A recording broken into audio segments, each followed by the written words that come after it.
తెలంగాణ రాష్ట్రం ఏర్పడ్డ కాడికెళ్ళి జనాలల్ల మంచి మార్కులు కొట్టేస్తున్నాడు సీఎం రేవంత్ సారు. అన్నా అని ఎవరన్నా ఆపదొస్తే నేనున్నా అని అంటున్నాడు. ఇక ఇయాల రేవంత్ సారు ముందుగాల ఆదిలాబాద్ జిల్లా ఇంద్రవెల్లి మండలం కేస్లాపూర్ల సీఎం హోదాల అడుగుపెట్టి కాంగ్రెస్ ఎన్నికల శంఖారావాన్ని మోగించి నాగోబా ఆలయాన్ని సందర్శించి తర్వాత మహిళా దర్బారు పెట్టి ఆడోళ్లతోని జరసేపు మాట్లాడి ఇక ఇంద్రవెల్లి సభకు పోయిన సారు ఏం మాట్లాడిండో చూడుర్రి.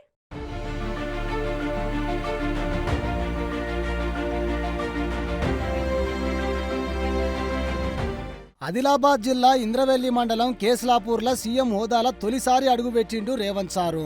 కాంగ్రెస్ ఎన్నికల శంఖారావాన్ని మోగించి నాగోబా గుడిని CM Revanth Reddy sir, deputy CM బట్టి విక్రమార్క సారు సందర్శించారు.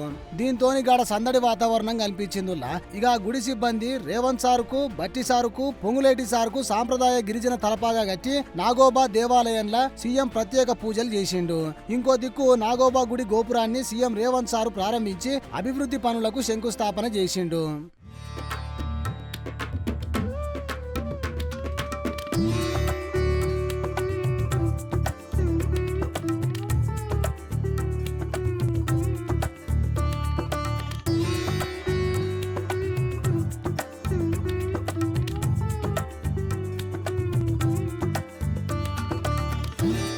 ఇక దర్బార్ హాల్లో మహిళా దర్బార్ అనే కార్యక్రమం పెట్టి మహిళా సంఘాలతోని రేవంత్ సారు ముఖాముఖి పెట్టిండు. చూడుర్రి.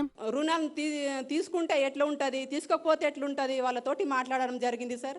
అలాగే నేను 2005లోనే జాయిన్ అయిన తర్వాత 10,000 రూపాయలు రుణం తీసుకున్నా సార్. 10,000 రూపాయలు రుణం తీసుకుని 5,000 రూపాయలు తీసుకొని పెట్టుబడి చేనులోకి పెట్టిన సార్. మా సారు వ్యవసాయం చేస్తున్నారు సార్. మా భర్త సౌకర్య దగ్గర పోతే ఇన్ని అప్పులు అవుతాయి, సౌకర్య దగ్గర పోతే వచ్చిన డబ్బులు సుఖ కొన్ని డబ్బులు సుఖ మిగిలాయి వాళ్ళకే పోతాయని నేను సంఘంలో చేరుకుంటా. సంఘంలో చేరిన తర్వాత నేను మన పొదుపుకు మన అప్పులు డబ్బులు తీసుకొని మన వ్యవసాయానికి పెడతామని మా భర్తకు చెప్పేసి నేను వ్యవసాయంలో పెట్టిన సార్. తర్వాత అదే 10,000 అప్పు ముట్టిన తర్వాత 20,000 అప్పు తీసుకొని ఎడ్లు తీసుకున్నాం సార్. 20,000 తర్వాత 50,000 తీసుకున్నా సార్. 50,000 తీసుకున్న గిర్ని తీసుకున్నా సార్. గిర్ని తీసుకున్న కిరాణా షాప్ వేసిన సార్. తర్వాత 1,00,000 తీసుకున్నా సార్. 1,00,000 తీసుకొని మన చేనులో చుట్టూ అది సోలార్ పెట్టినాం సార్. అడవిలో చేను ఉంది. తర్వాత ఆవులు తీసుకున్నాం సార్. మేకలు తీసుకున్నాం సార్. అలాగే 2 ఎకరా పొలం ఉంది సార్. ఆ పొలంలో మా సార్ పని చేస్తే మా సార్కు నేను పని కల్పించిన సార్. నేను పేదల నుంచి వచ్చిన సార్. ఇలాగే నేను నాలాగా 100 మంది కావాలని నేను కోరుకుంటున్నా సార్. మహిళలంటే ఏంటిది ఈ ముందుకు రావడం సార్. ఎంతమంది పిల్లలమ్మా? 2 బాబులు సార్. ఏం చదువుకుంటారు? Degree final year sir. చిన్నోడు 10th క్లాస్ సార్. చిన్నోడు 10th, పెద్దోడు డిగ్రీ సార్. బాగా చదివించుకుంటున్నావా?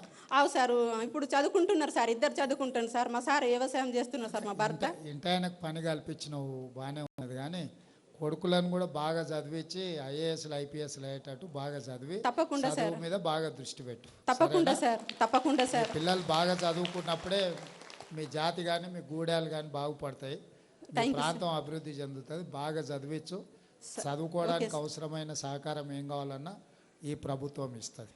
ఇక సారు మాట్లాడుకుంటా మహిళలు ఆత్మగౌరవంతో బతకాలనేదే కాంగ్రెస్ ఉద్దేశము. స్వయం సహాయక బృందాలకే యూనిఫామ్లు కుట్టే అవకాశం ఇస్తాము.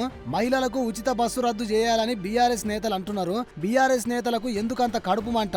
గత కాంగ్రెస్ సీఎంలు మహిళలకు తక్కువ వడ్డీకే రుణాలు ఇచ్చిర్రు. మహిళలు ఆత్మగౌరవంతో ఉండి ఆదర్శంగా నిలవాలి. గ్యాస్ సిలిండర్ ధర 1,200 రూపాయలు ఉంది. తొందరలోనే 500కే ఇస్తాము. విద్యుత్ 200 యూనిట్ల వరకు మహిళలకు ఉచితంగా ఇస్తామని చెప్పిన సారు ఆడికెళ్లి ఇంద్రవెల్లి సభకు పోయిండు. ఇక ముందుగా మంత్రి సీతక్క మాట్లాడుకుంటా ఆ రోజు పోరాట స్ఫూర్తిని ఇక్కడనే మొదలు పెట్టుకొని రాష్ట్రమంతా పర్యటించడం జరిగింది.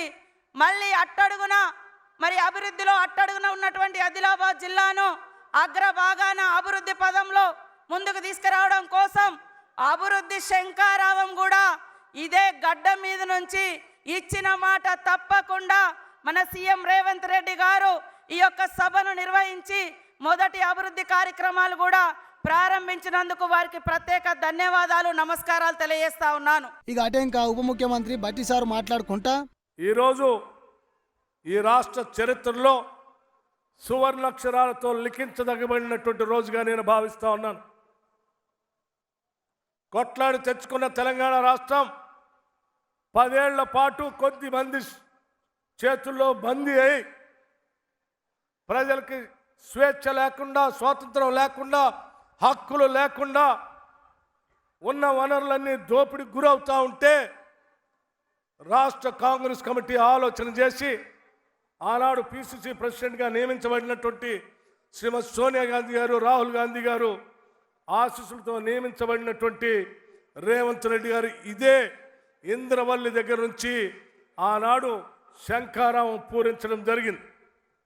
మేము వస్తాం, ప్రజల కష్టాలు తీరుస్తామని చెప్పి ఆనాడు ఇక్కడి నుంచే పిలిపి ఇవ్వటం జరిగింది.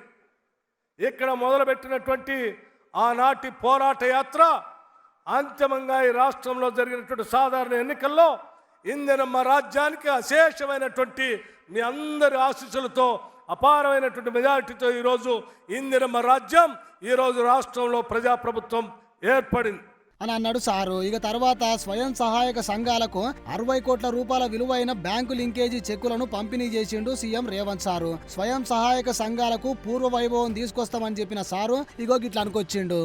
నీ బిడ్డను నిజామాబాద్ ఎంపీల బండకేసి కొడితే తండ్రిగా నీకు దుఃఖం పొంగుకొచ్చింది. నీ బిడ్డకెంబడే శాసన మండలిలో మళ్ళీ పదవి ఇచ్చినవు, కానీ గా ఆడబిడ్డలకు స్టాఫ్ నర్సు ఉద్యోగాలు ఇచ్చినవా? గది నీ నీతి, నీ జాతి.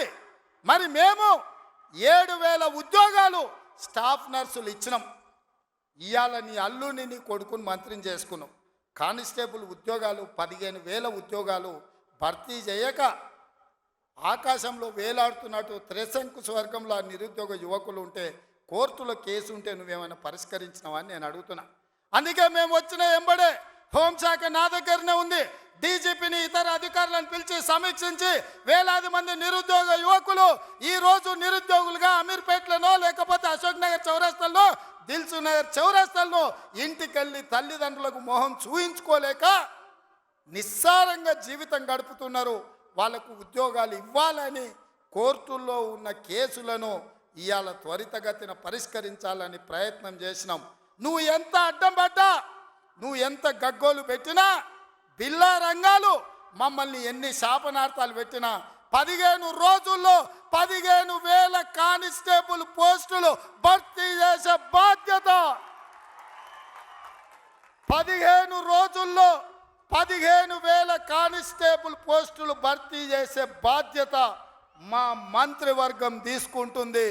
మాది బాధ్యత అని చెప్పి నేను ఈ వేదిక మీద నుంచి మాట ఇస్తున్న మిత్రులారా. ఇంకా మాట్లాడుకుంటా మహిళలకు అండగా ఉండేందుకు ప్రభుత్వం మహిళలకు ఉచిత బస్సు ప్రయాణ సౌకర్యం కల్పించింది.